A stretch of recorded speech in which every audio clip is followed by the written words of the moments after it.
to invite Patrick McWilliams from Answer Chicago.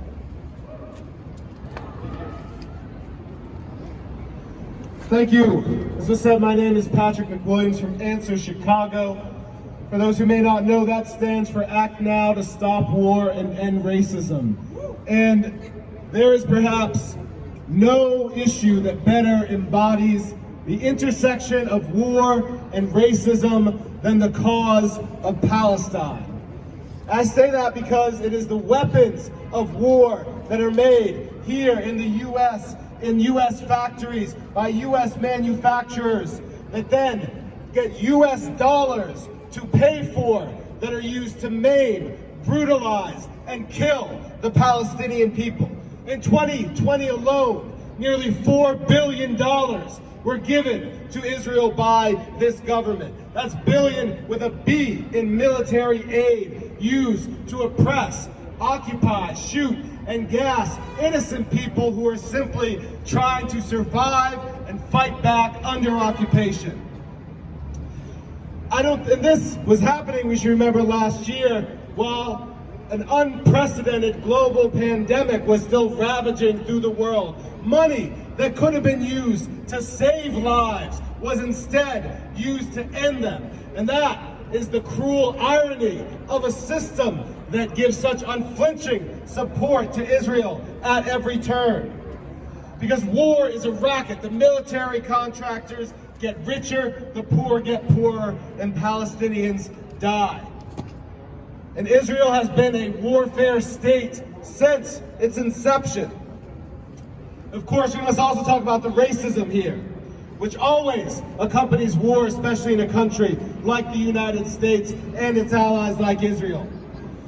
I'd just like to point out, others have made this point as well, regardless of how you feel about the crisis in Ukraine, how can you look at the wall-to-wall coverage of that and not see the blatant hypocrisy and double standards, and yes, racism, when you compare it to the coverage of what is happening in Palestine?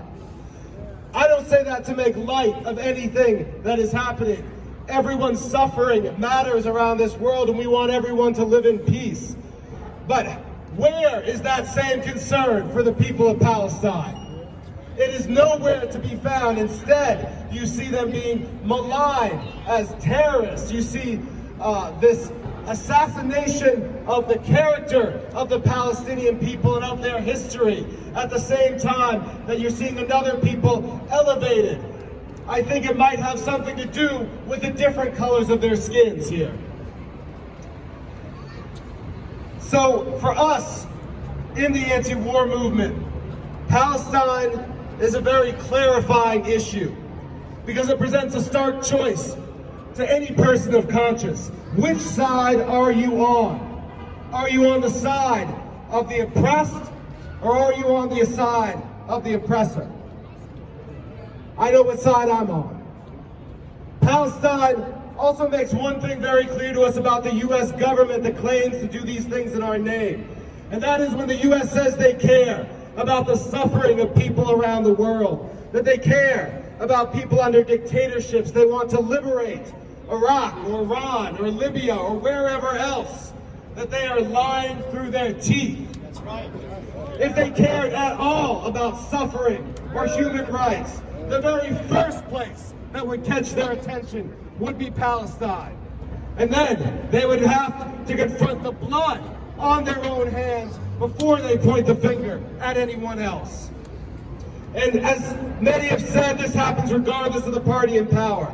Donald Trump may have moved the U.S. Embassy to Jerusalem, but Joe Biden has kept it there. This unquestioning support goes back to the founding of the Zionist state, which again was built on this project of ethnic cleansing from the start.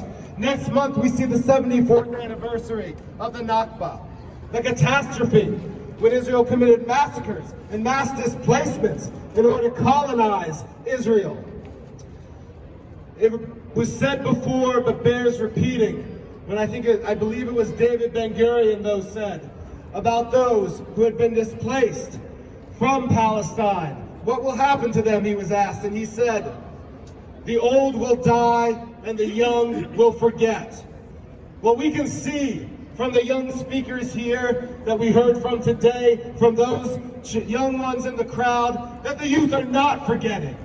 The youth will not forget where they came from, their history and their heritage and their homeland that they will return to.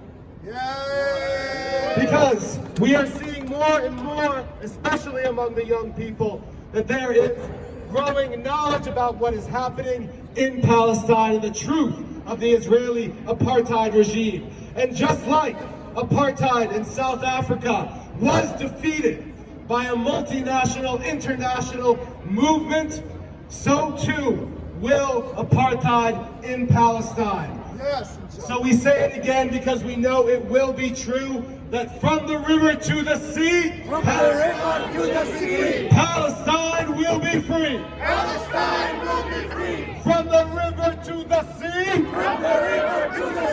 Palestine will be free. Palestine will be free. Thank you. Free Palestine.